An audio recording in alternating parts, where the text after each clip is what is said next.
Ay, hindi. Mantika pala, tumalit pala. This is Ja! Alright! At ngayong araw, ipagluluto natin yung mga ka-workmate ni Bangs. Tara! At ito nga pala yung first step ng gagawin natin. Nagbalat nga pala ako dyan ng bawang. Tapos nagbalat din ako ng sibuyas. Hinati-hati ko na rin. Tapos kung makikita mo, may secret ingredient ako dyan. Yan na ngayon luya.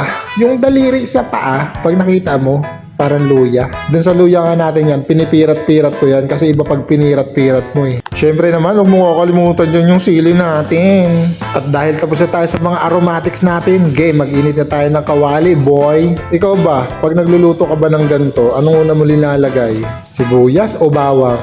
Eh, kahit ano na, pwede na yan. Sabay halo-haluin mo lang yan. Ang halo-halo ba, pag binaliktad mo, luha-luha, iyot, mabububo. Gago ka dyan, mabububo yun pag binaliktad mo. Puro kakalokohan. Balik tayo sa pagluluto. Nilagyan ko nga pala ng paminta yan at asin. Sinalo-halo ko lang siya. Suka. Ay, hindi. Mantika pala, tumalit pala. Ito pala yung suka. Suka. Huwag mo muna palang haluin. Hayaan mo muna siyang magsimple na ilang minuto. Hindi ko alam kung anong klaseng adobo to. Pero kayain ko lang to kay Kuya Roy. Sa Kuya Roy ko to nakita eh.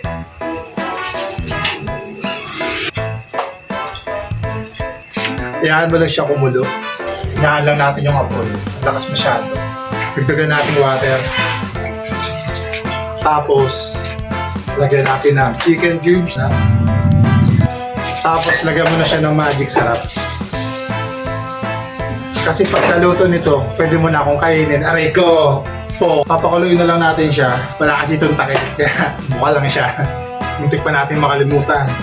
Kunting asukal. Kung ngayon, naantayin na lang natin itong umiga.